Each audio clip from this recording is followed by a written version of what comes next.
What's up, guys? Good morning. Today is January 14th, 2026, Tuesday or Wednesday? I don't even know what's today. I think it's Wednesday. Anyway, we have some expired prospecting to do. We're going to lock in for at least 2 hours stay. So we're here in the office quite early. It's 8:30. I didn't start prospecting yet. Got to the office a few minutes behind, but it's about to hit 8:30 on the dot now. So we're gonna prospect some expireds, and then we're gonna move over to some FSBOs, see what we got with that today, and we'll go from there. So yeah, thanks for watching. Let's get started here. I got one lined up ready. I'm not sure if this is the exact guy that I'm looking for, but we'll give him a call and we'll see what happens. So.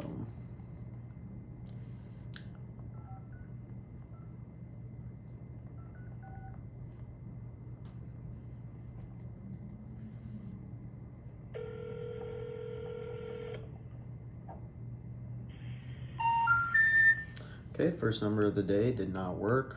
Again, I don't know if this is actually the guy that I need to speak with because his name is on the tax records, but on like Fast People Search and True People Search, his name is not attached to the house. So I just did a name search. Please leave your message for 2. I just did a name search and I'm not sure if this is gonna work, but we'll see.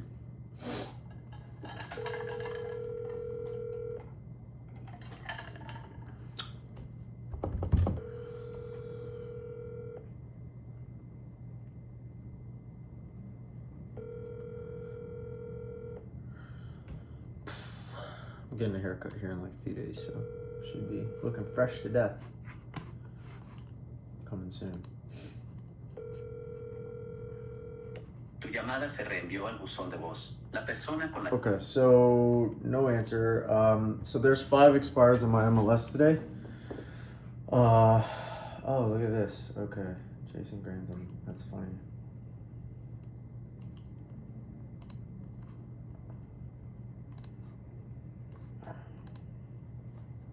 Spoke to this guy before. He was a really cool guy, actually. You know, a couple rental properties, and he's got this one looking to rent out, but I guess they're currently pending. Another one here, also pending. Keep around those.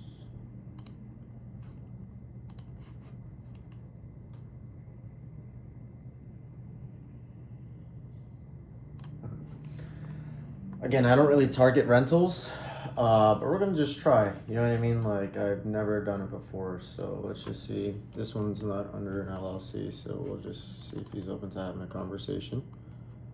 Doesn't hurt to try. Does not hurt to try. All right.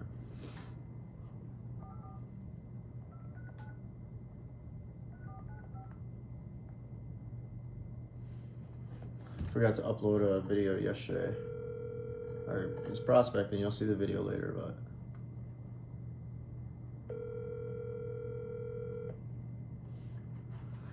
Hello? Yeah, hey, good morning. Is this Peter? Yes, it is. Hey, Peter, good morning. This is Andrew. Look, I'll be up front with you, Peter. I'm actually a realtor. Did you want to hang up or would you give me 30 seconds? I'm a realtor as well. What do you need? Oh, great. So I saw that you had a property on Franklin Street listed. Yeah, no, I'm not interested in selling. Okay, well, I was actually seeing if you needed help renting it out, but it seems like you got it covered. Oh, yeah, we're good. Okay, all right. Thanks, Peter. All right, thanks, bye. Yep, bye. Okay, well, whatever.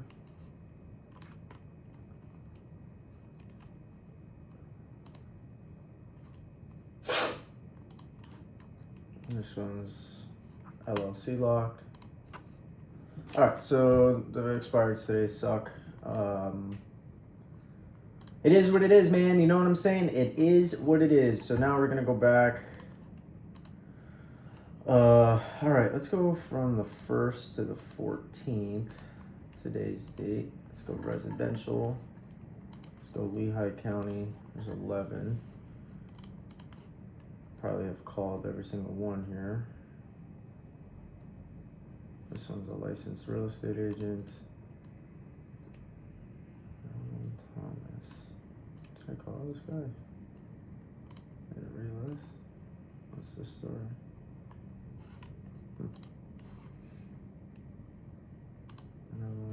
Did I call this guy?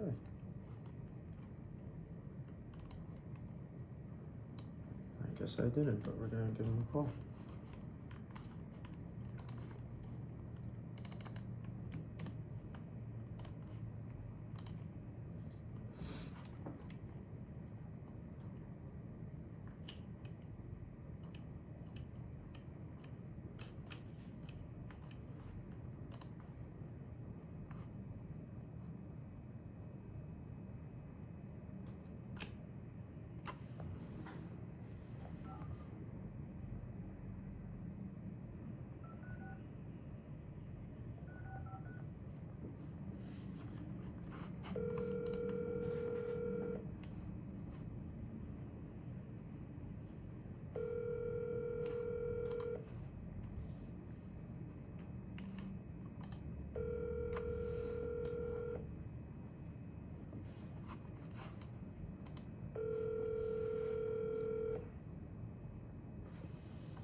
Your call has been forwarded.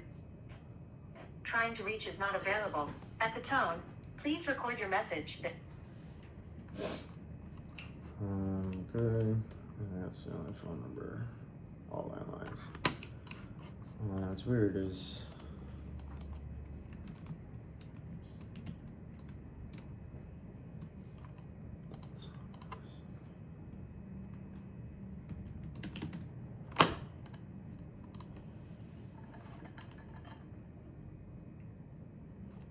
there's a lot of Ronald Thomases around town.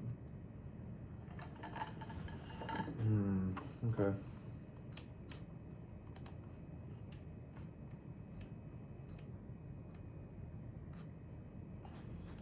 I'll call this guy, but I don't know if this is the same Ronald Thomas. It's kind of a very generic name.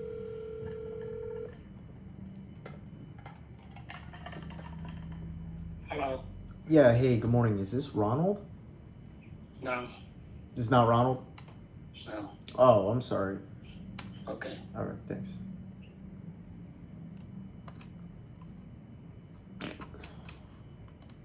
That bullshit me.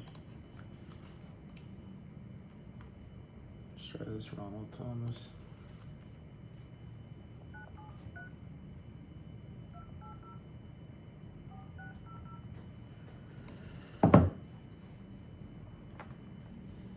Please leave your message for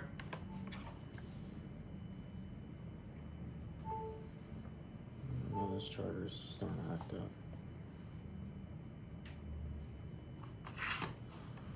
All right. Okay, well, not starting off too hot.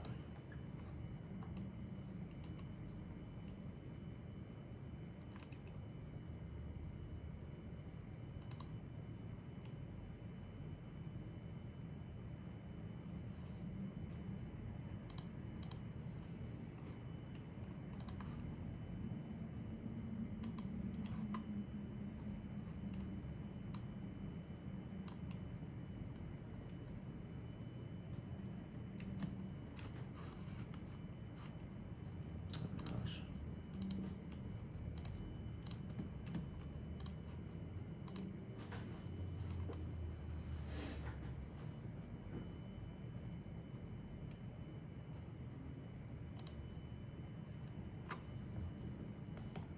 Come on, let's get some good contacts today, man. I'd love to go on an appointment this week.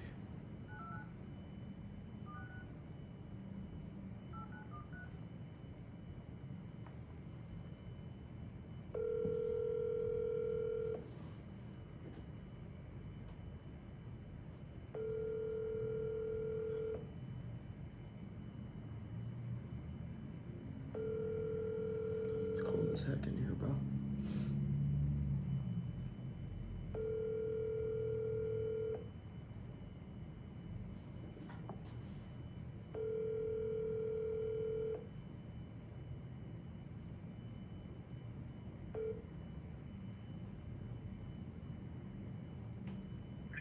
unable to answer right now. Please leave a message.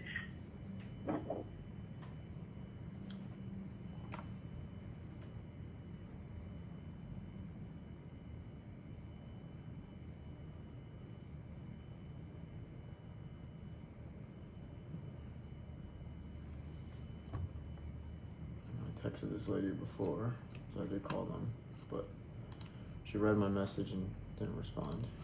So I guess that's a sign that she's not interested. Where's the husband here? Why can't I find this guy's name? Oh, here we go. Found it.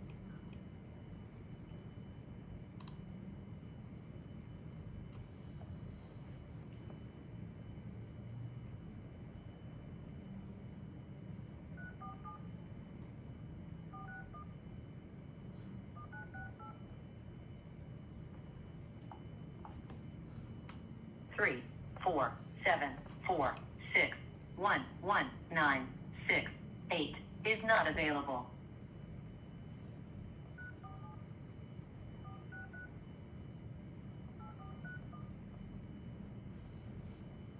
Hi, if you record your name and reason for calling, I'll see if this person is available.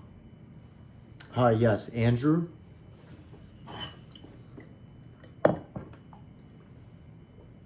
Thanks, Andrew. Please stay on the line.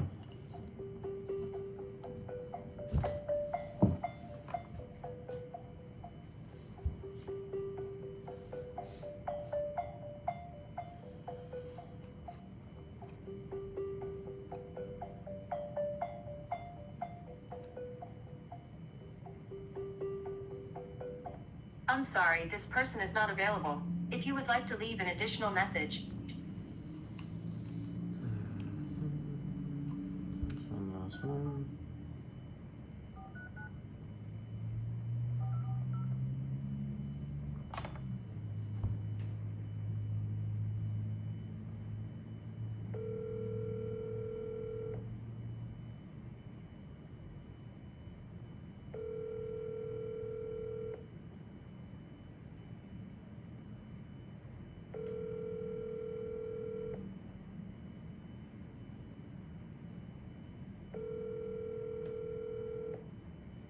telephone number 3. Okay.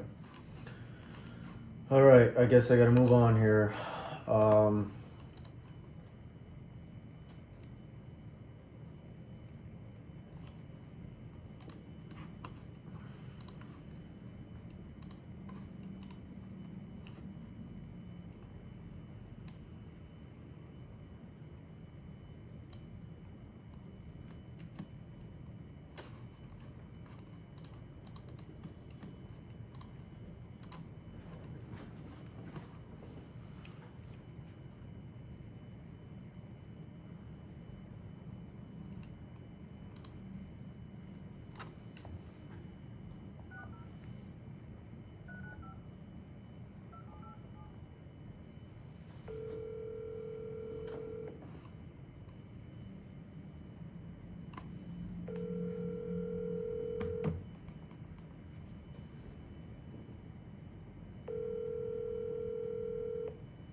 Hello, please leave a message after.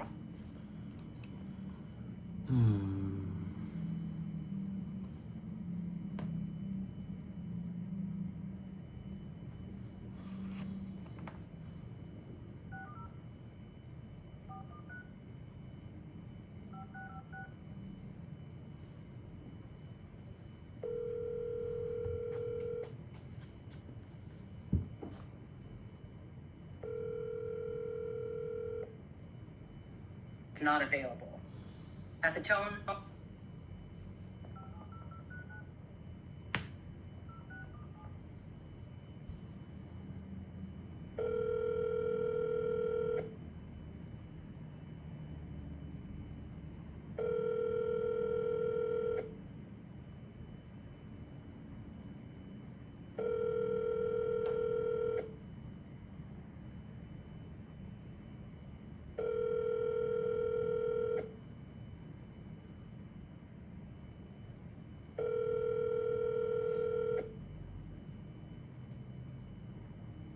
Your call has been forwarded.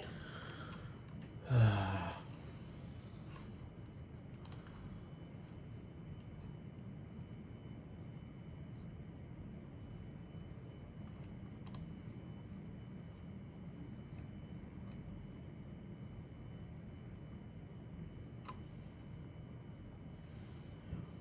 it. Okay, gotta move on to the next one.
All right, you know what? Maybe today we're gonna start with some FSBOs.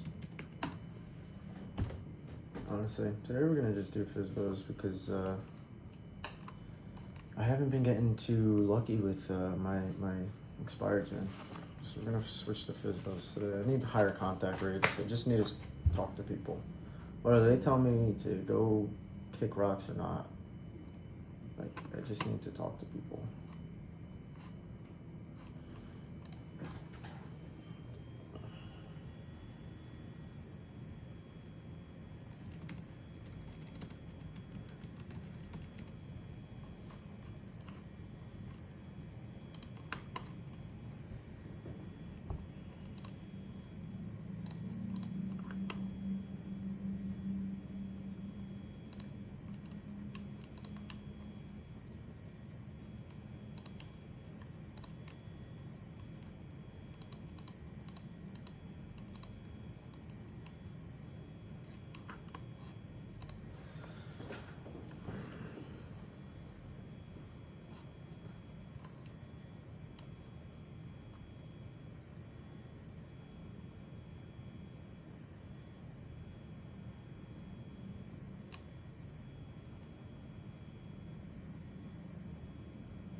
Why am I still seeing agent posted? I don't want it. Oh, coming soon, that's why.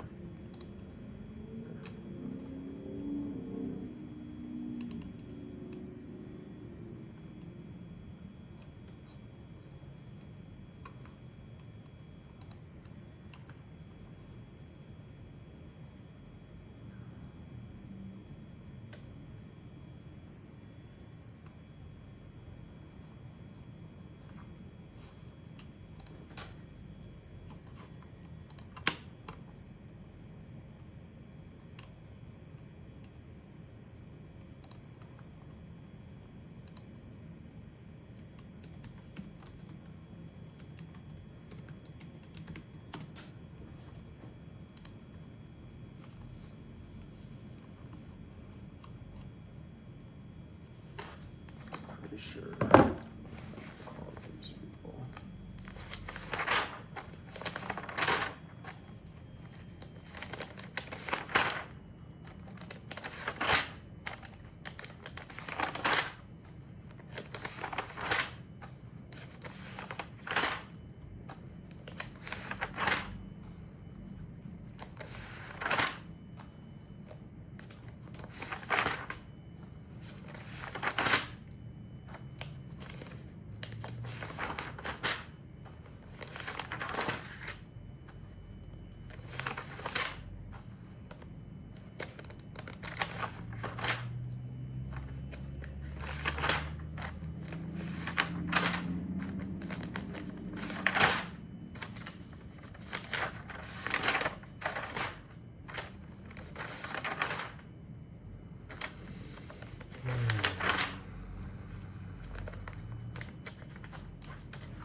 Let's try some FSBOs, man. Getting tired of like not getting anybody on the phone. Well, you know what? I don't have to do that. I could just do Google Voice from my phone.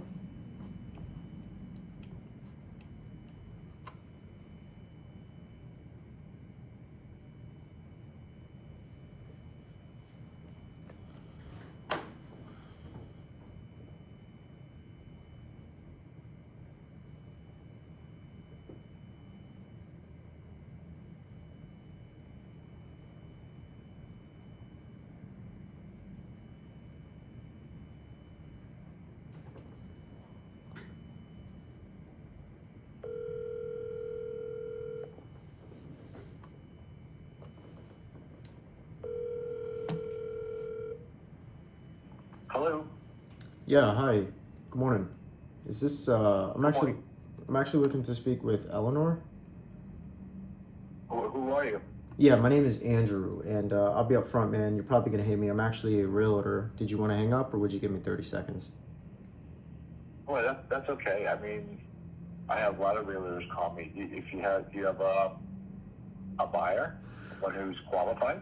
Right. Well, I appreciate you asking about that. Actually, if I were to have a buyer and I were to introduce you to them, I mean, would you hate the idea if I did? Excuse me? I said if I did have a qualified buyer, would you hate the idea if I introduced you to them? No, I would not. I don't hate the idea if you introduce them to me. I mean, I want to sell the house.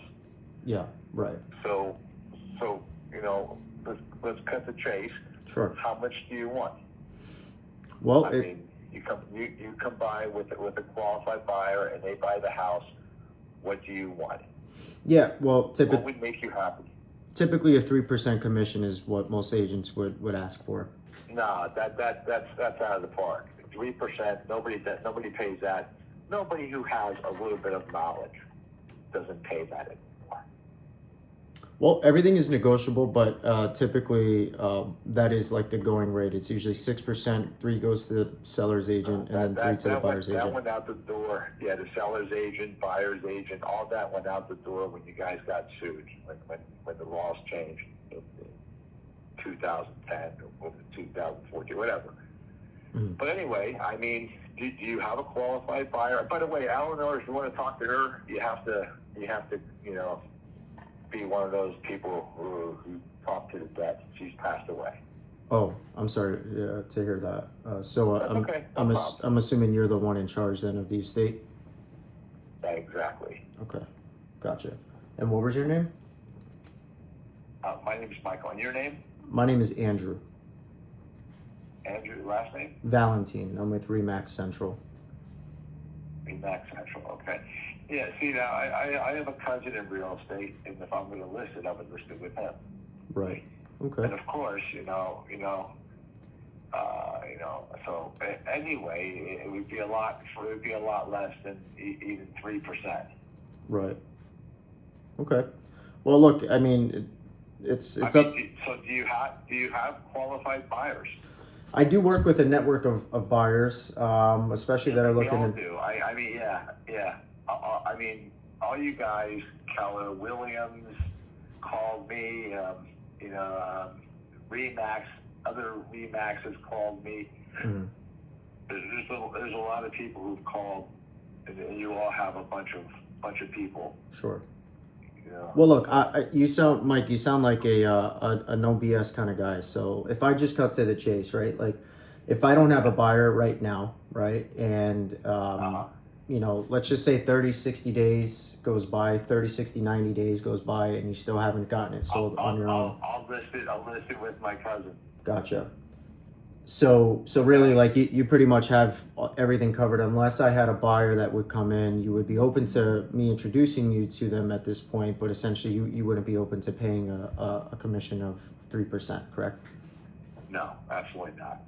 Okay. But I'd give you something.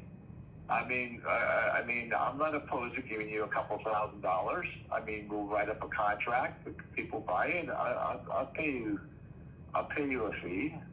Okay. But how would you work that, since you're not a realtor? How do you work that with your you're a realtor, but you're not the main person in charge. Like you're You're a saying salesman, my right? broker? Is that what you're Yeah. referring to? Yeah. Yeah. Well, everything is always negotiable. So when I write a contract, it could essentially just kind of outline like how the deal would work. And again, like whatever you're willing to pay, whether that's a flat fee or a percentage of the sales price, that's something that we can essentially work out. And I can always ask my buyer to pay my other half of the commission. Right. But yeah, I mean, look, I know you're going to get a bunch of realtors that are going to call you and sell you the dream and all that, right? But at the same time, like, most, and I'm just being upfront with you, man. I mean, the statistic is, I think it's like 88% of for sale by owners eventually do list with an agent. I know you have your brother-in-law, son, and a cousin. That's an agent. I know, nobody wants to pay a commission, and I totally understand that. No, he's a broker, and just to let you know that I sold my first house by myself, and the second piece of property I bought by myself, and then I contracted the house out, and I was the project manager of that.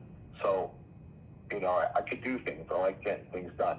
Sure. But I let's face it, time is money. I mean, there's no competition out there for this house. I mean, I don't want to waste my time and have you come over to look at it. Just trust me. Look at the pictures on Zillow. The house is beautiful. Sure. Right? I put quality into it. I did the work myself. So the work is great. Yeah. No, it looks like a nice home. I guess my question is since it's been on the market for almost 2 months now, I'm surprised that it hasn't sold at this point. Well, I mean, I have people coming over to look at it, but the thing about it is let's face it, it was the holidays. Number one. Two, I'm not on MLS, okay? Right. I realize that. Three, I haven't found the right real estate person who has somebody who wants the house, who's qualified to buy the house. So those are the three things against me, and they're not bad. But as soon as I find, one of those, as soon as I find a qualified buyer who's looking for a good house, they're going to snap it up. Right. And I doubt if that house is going to be on the market in March. I think it'll be sold in February. Yeah. Well, I hope that for you as well. I would imagine that. I mean, you know the market. Yeah. I mean, how many houses? What kind of inventory are we looking at? What is in my price category? What is there? I think there's only 3 or 4 competitional houses based in that price range. Right. And I think the average American, who I believe are idiots, unfortunately, I mean, they need a hand held by real estate people to help them out. And that's fine. There's nothing wrong with that. I mean, everybody needs professionals, and we all go to the doctors, right? Right. Except for me, when I go to Europe, I go to the pharmacist. I don't have to go to a doctor for a regular cold because the pharmacists take care of you. But that's socialized medicine. It's a lot better than what we have here. But anyway, if you get somebody who's savvy, who wants to buy a house, which maybe isn't first-time home buyers, they're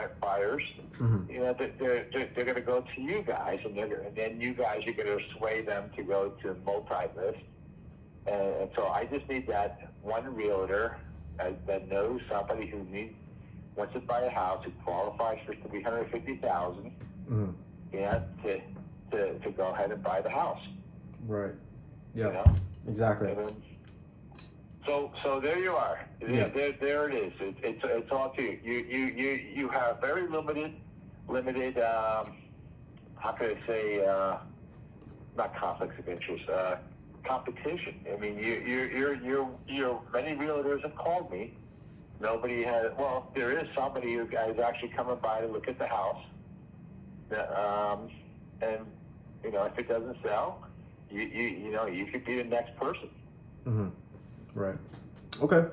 Well, I appreciate that. Alrighty? Yeah, absolutely. I do appreciate it. I mean, look, man, the house is nice. You did a good job. Beautiful. The house is beautiful. I mean, it's not flipped.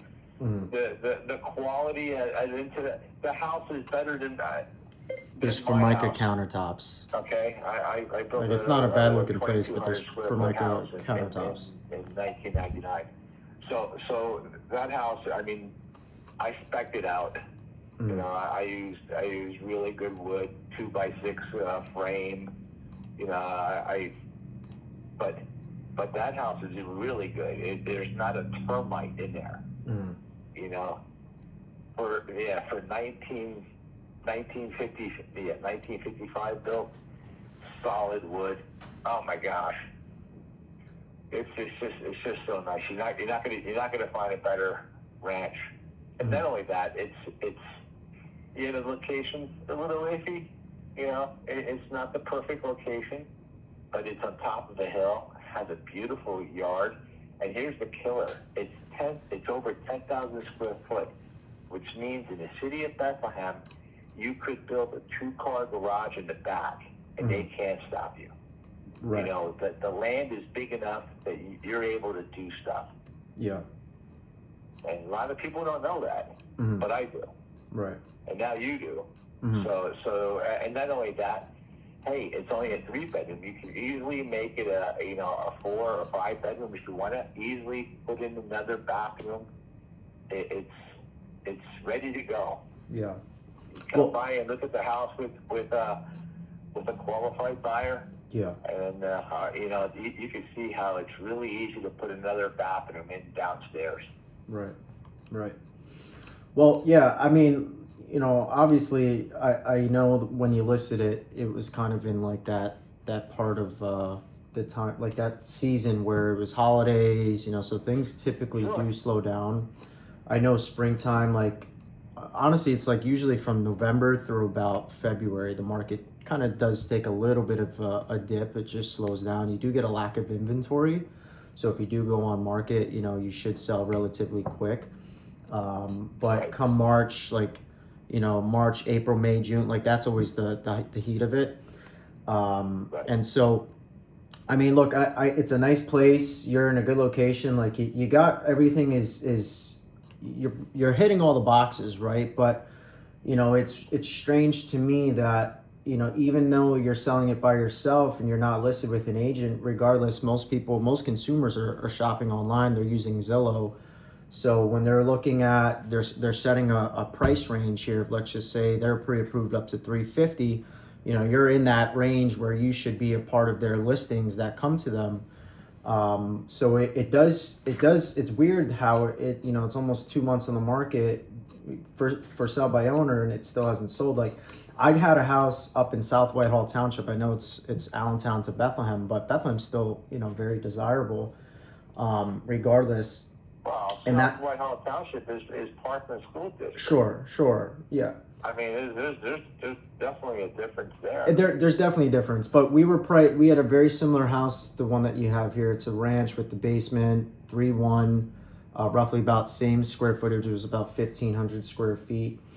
We were under contract within like the first 8 days, and we sold within 30 days. So I mean, it was, and it was like kind of towards the back half, like it was like early November. So it was like kind of starting to slow down, but regardless, like being that right now there's a lack of inventory and we listed less. So we were at like 329 and we sold for 350 because we got multiple offers in those 7 or 8 days. So I mean, that's the thing. Like, I think that this house should sell. When I look at this, like, to me, this house should sell. I'm surprised that it's sitting as long as it has. So I guess really, like, being that, I know you don't want to really pay an agent's commission. I know you have a cousin that's in the business. I know you know what you want to do, but I guess since time is money, you're sitting at 60 days now. If another 30 days goes by and you're now in February, I mean, what's the game plan then? Is it to go on the market, or is it just to kind of keep it off market and go from there? Like, I mean, would it would it make sense for you, since you sound like a savvy business guy, is it financially make sense for you to just kind of continue to sit on the market at this point, or would you rather get a professional to get in there and get your house sold? I don't know. I mean, what would you do? Would you pay your cousin, 2% to list it, and then as a seller's agent, and then just put it on the market as buyers assist, or how would you sell it? Let the buyers know that they have to pay Yeah, well, their commission. can I tell you why? And this is what I tell every client that I work with that kind of hits me with the same scenario you're hitting me with. Can I mention why that might be a little bit of an issue? Why? Well, so since that the real estate game kind of has changed for agents, right? We're not allowed to advertise commission. So we're not allowed to put on the MLS, this house is offering XYZ commission, unless the agent reaches out to the agent directly, but we can't advertise it. So when an agent does call, when they have a buyer that they're representing, and that agent calls me, hey, I'd like to show your listing. The first question they ask is, what is the buyer's commission? And when I tell them, like, hey, look, it's up to you to find that, to get money from your buyer. Why it's a disservice to the market is because as an agent, as a buyer's agent, they're going to probably not show this listing because, granted, buyers probably don't have as much money to kick out that 2 to 3%. So you are kind of losing a little bit of a buyer pool because an agent wants to get paid. With this, we don't get a paycheck until we're at the closing table. So, to put in work and not get paid for it, it's probably going to be, they'll just show another house, your competition, to be honest with you, who's probably willing to pay a 2 or 3% commission. So you do lose a little bit of the buyers. I'm not saying you can't find that buyer. But just being honest with you, when it goes on the market and an agent reaches out to me, if I'm a listing agent and I tell them, hey, like, this seller's not willing to pay a commission, you'd have to get that from your buyer. Typically, they're probably just not going to show the house. You just lose a possible buyer. So you're not really doing yourself, you're kind of doing yourself a disservice by doing that. And again, it's up to you. You don't have to listen to anything that I'm saying. I'm just throwing out a suggestion in what I see every day. And especially a house like this, man, like if you priced it at a like $350, I don't think is a bad price. I think that might be what it sells for.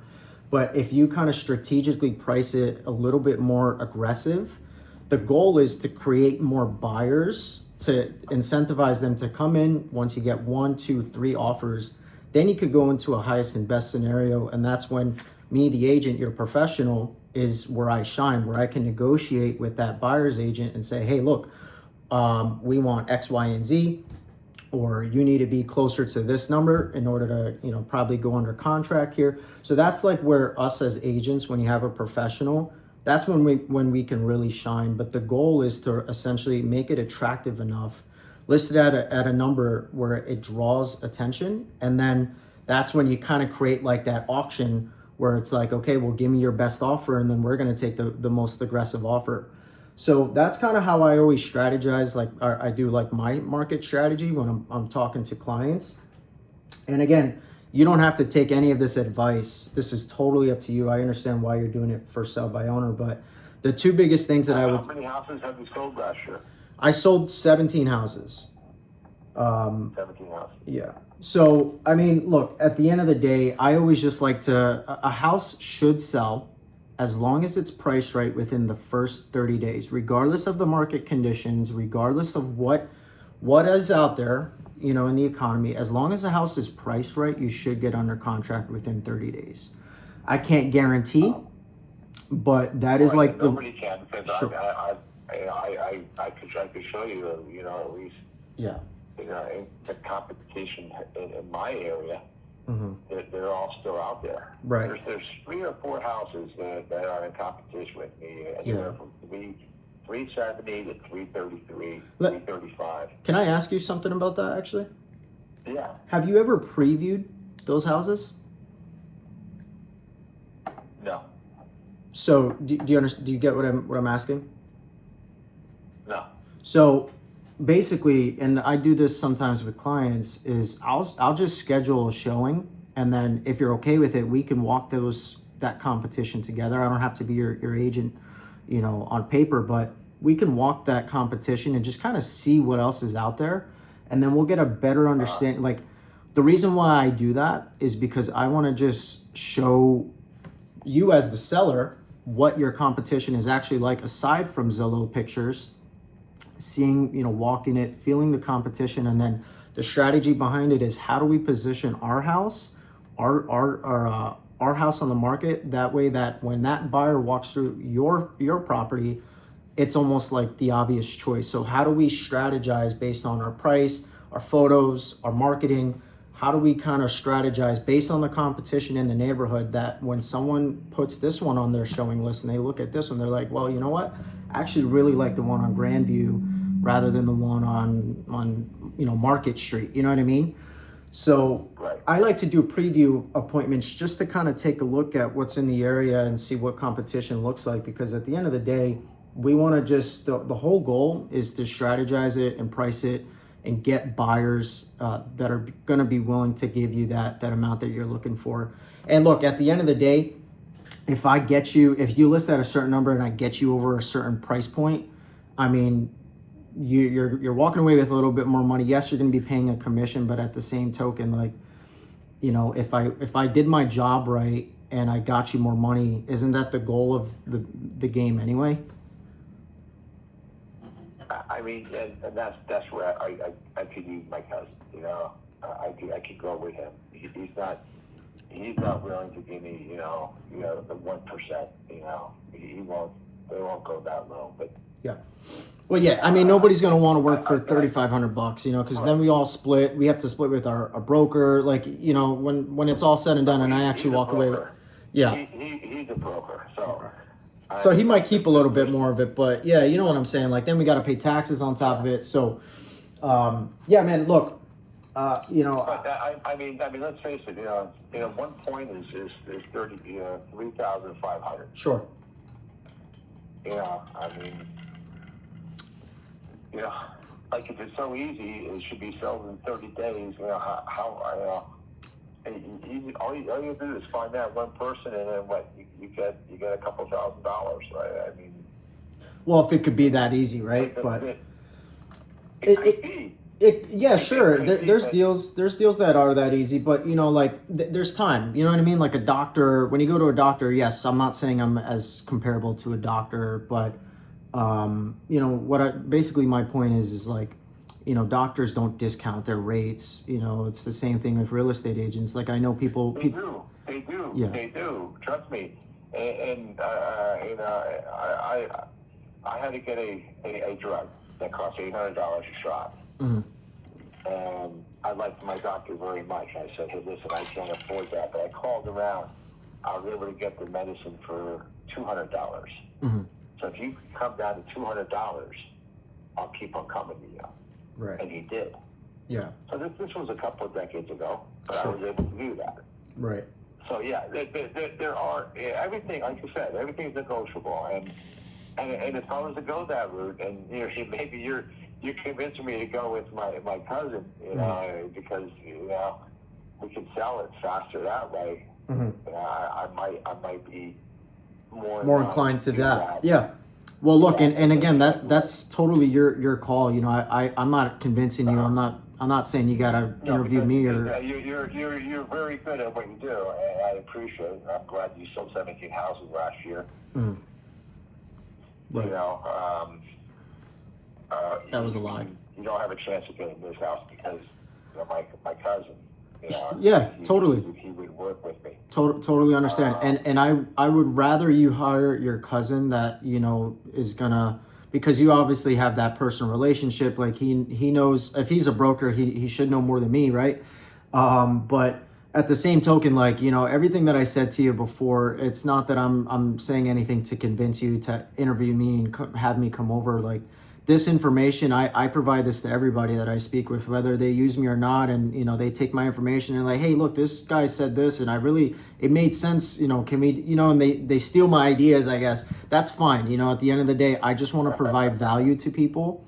And in return, if I do my job correctly, and if what I say makes sense, and you like what I have to say, and you do invite me over, and then if you decide that working together would be the right fit, then the goal is to actually, execute on that, right? Like, I can talk a big game, but as long as I get the job done for you, that's how, like, it pays it forward, because then I get referrals, and then I get, you know what I'm saying? So the biggest thing.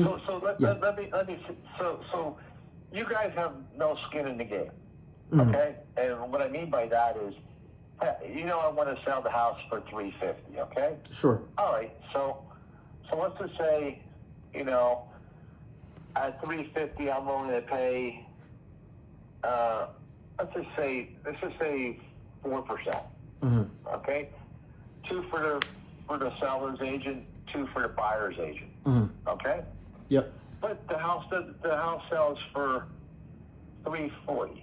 Mm-hmm. Okay, well then, I only want to pay 3%. And if the house only sells for $330, then I want to only pay, 2%.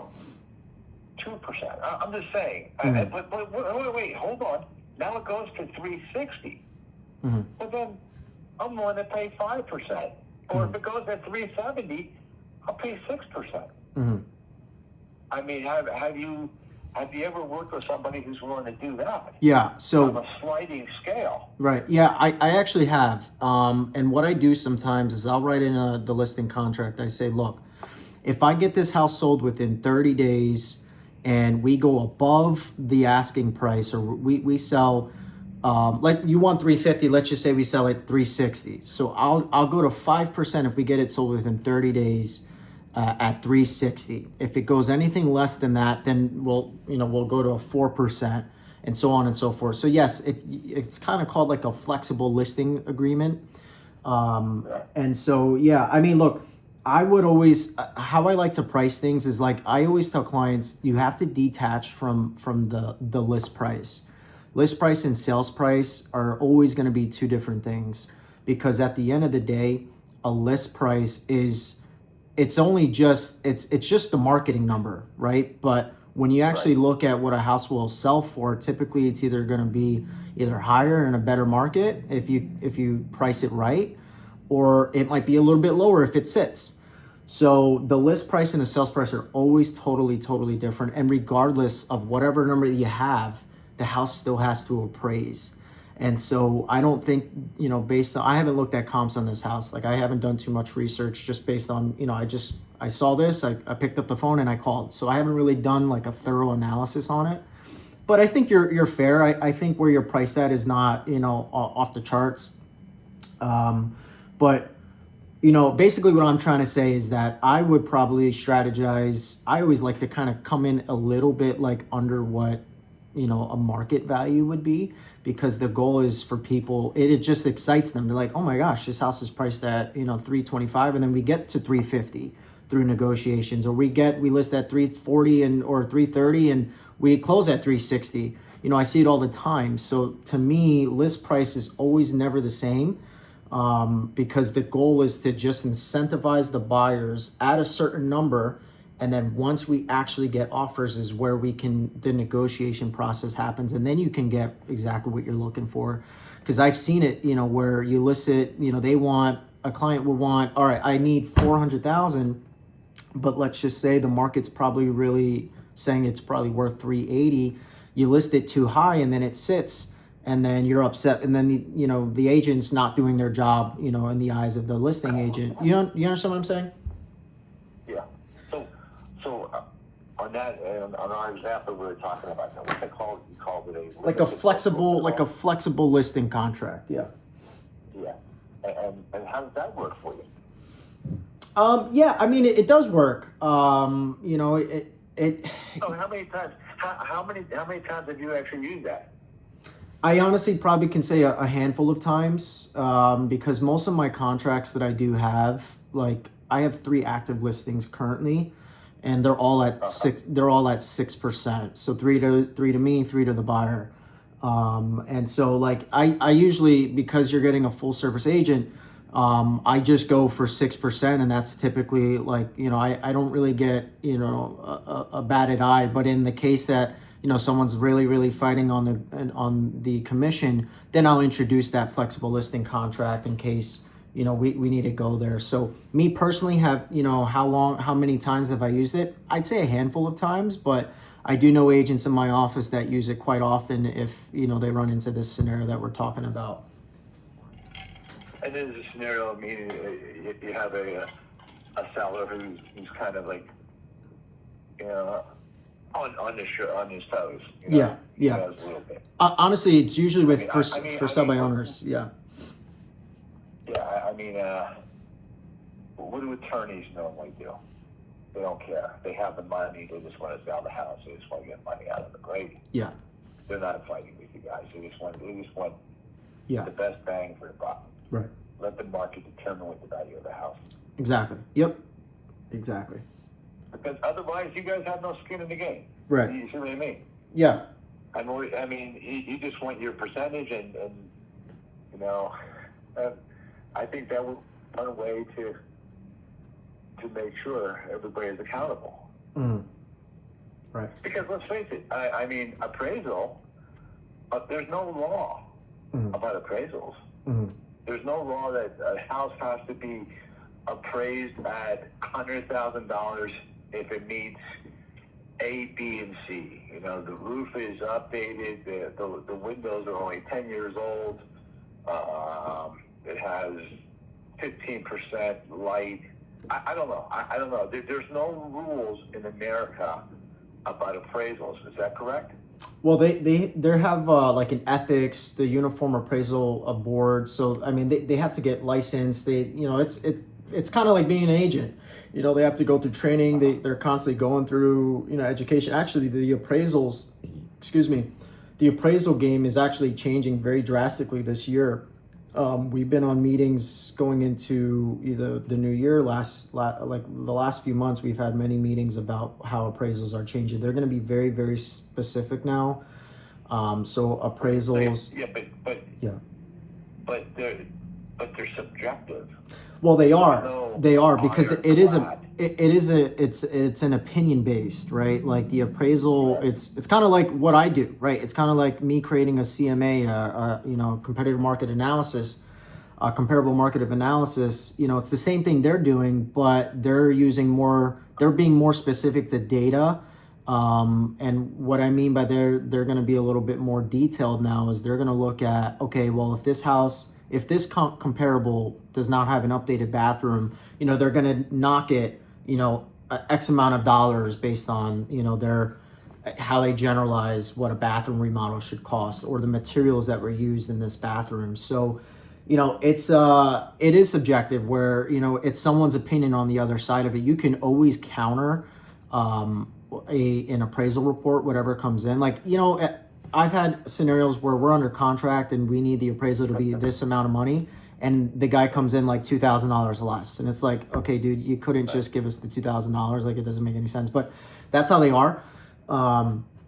So everything it's subjective. Yeah, like there is no. I understand what you mean by there's no ironclad rules and all that. It is subjective, but they're using data and they're not just kind of coming up with it, out of waving a wand. Oh, I think this house is worth that. They're using data, recently sold homes, how the style is, all that gets played into it. So it's all relevant to how the appraisal is done. But regardless, if most buyers nowadays, are going to be using a lender, they're going to be getting a mortgage, and the lending, the mortgage company is going to require an appraisal. And so the house still has to appraise regardless of whatever number you list it at. Obviously the goal is to try to get it closer to what, the contracted price is, but at the same time, it can come in less, it can come in more. So, it's all relative. Yeah. It's very subjective, and I don't know if that's fair to the consumer. Yeah. Well, yeah, I know. You what It's I don't know. Yeah. I don't believe it is, but it is what it is. Right. It is what it is. I want to make as much as I possibly can. Yeah. But there you go, man. You have this house, $350,000. You're what? You're one of Probably. 15 realtors Sure. that I've spoken to. And, Yeah. And you seem like you're one of the tops that I spoke. I mean, there's other guys that I think that have a little bit, more than you, Sure. more experience. I know my cousin has more experience than you. Yeah, for sure. Yeah, I'm not going to sit here and say I got all the experience in the world. I definitely don't, but at the same time, like, I hustle, I work hard, and I make sure that, anybody that I represent, my clients, they're getting a professional, and ultimately I'm going to negotiate my ass off to get you the best deal. So, yeah, I mean, look, So you got a couple weeks before I go and then sign a contract with my cousin. You get a couple weeks. Yeah. Hopefully you find a buyer who's qualified, who wants a good house. It's a good area. It's not a great area. It's not Parkland, okay? But it's Bethlehem School District. It's a nice house on the hill. The block is nice. So, and not only that, the street is going to be redone. I've contacted the streets of Bethlehem. I talked them into paving it. I told them I would get neighbors to go ahead and put a petition in that the road is really bad. It needs to be paved. It's on the work list of 2026. We're going to repave the Grandview Boulevard because I went ahead and I initiated a claim. right. And so the road's going to be really nice. It's going to be done. It's going to be done this year. Okay. We couldn't get it on last year. Yeah. So there you are. You have it all. The only thing, you haven't seen the house, but go ahead, find a buyer, give me a call back. Let's go. Let's do it. Okay. Let's make it happen. Yeah. Yeah, I appreciate you hanging on the phone with me, man, Mike. And yeah, look, man, I prefer to use your cousin. I think your cousin probably has obviously more experience than myself, and that's fine. Over 40 years experience. Yeah, well, yeah, definitely more than me. So, but at the same token, as a younger agent, I guess, so to speak, that it's, to me, I'm not trying to sell myself, but at the same time, it's like, as a younger agent, I think I have more ambition, more energy, more fight, to make sure that I'm working hard for my clients. I know people who've been in the business for a long time, they have the experience, but sometimes they might just not have as much energy. So, and I've seen that before, but, I'm not trying to talk bad on anybody. Everybody, they've been in the business for a long time. They're doing something right. So, but yeah, man, look, I really appreciate your time today. And if I were to text you after we get off the phone here and just send you my, just to say thanks and send you my business card, I mean, would you hate that? No, go ahead. Okay. But now I'll know when you give me a call back. I gotta go. Take it easy, man. Okay. Thanks, Mike. Call. All right. I gotta take it. Bye. All right. Bye-bye. All right, guys, that was 37 minutes of, that was good though. I mean, it's probably solid negotiation. You can kind of hear my word track. I'm going to love listening to this and see how I sound. But I think that whoever watches this will get good value from it. I might trim the front half of the video that was like just, getting no calls. But I might just upload this meat of it where it's like me in the thick of a negotiation or me in the thick of fighting to get an appointment. I could have asked for the business again. I did ask a few times, but I don't really know. I'll have to play back and listen to how I did. But yeah, I mean, good call. Guy didn't want to pay a commission. I went from him not wanting to pay any commission to, well, I'd be open to, maybe 6% if you get me even more money. A flexible, you know what I mean? Like, I think there was pretty good points of this conversation that went well. I mean, we sat on the phone for 35 minutes. He said I was one of 15 people, but I was one of the top. So, you know, I didn't sell 17 homes last year. I feel like if I said one, I would have been doop doop. So yeah, I probably couldn't, you know, shouldn't have lied like I did, but you know, I mean, people care about that stuff. So I'm working on trying to get 17, 20, you know, houses sold, but you got to talk a big game a little bit. You got to kind of stretch the truth and cap. So yeah, I mean, look, I think it was a good conversation. I hopefully I sounded good enough. I stayed in the fight long enough to earn a little bit of trust. I mean, he stayed on the phone for almost 40 minutes for a reason. So there was some value that I provided to him. Hopefully he's going to use his cousin, but whatever, it is what it is, man. You know, this is what I'm looking for. It's not that I'm looking, the outcome is like, I need an appointment every single conversation that I have. The goal is to at least just get on the phone with somebody and be in the negotiation, have word tracks, be able to handle objections comfortably and confidently to eventually that conversation and this, you know, it could lead, you know, if he didn't have his cousin, I might have been able to get an appointment out of him. So, you know, this is only just, it's practice. It's what makes me get better. I'm a newer agent. You know, I haven't sold 17 houses, but I sounded like I sold 17 houses last year. I mean, maybe. You tell me, you listen to it and you tell me what you think. But overall, I would say a decent call. I'm going to send the guy a text message with my business card, and, you know, he's probably going to look me up and see that I didn't sell 17 houses and I was lying, but it is what it is, man. You know, he's not going to use me anyway, but it's a nice house. It should sell. I'd love to be the listing agent on it, but, you know, it is what it is, man. You know, I think it was a good conversation, and, yeah, there's a lot of things that I can take away from it. So let me know what you guys think. I'm going to pause the video here. I got to use the bathroom and take a little bit of a break, but I'm going to get back on it and start dialing again. That did kind of cut into my prospecting. So that's one lead or one call contact, and it took 40 minutes. So it did take a lot of time, but, yeah, guys, let me know what you think. This is the name of the game. This is real estate. This is how you prospect. This is how you get in the fight. This is how you actually get in front of people, is just talking a little bit of a game, and then you got to execute, right? So, yeah, thanks for watching, and there'll be a part 2 video coming after I take a little bit of a break, and then I'll come back and we'll start hammering the phones again. So thanks for watching.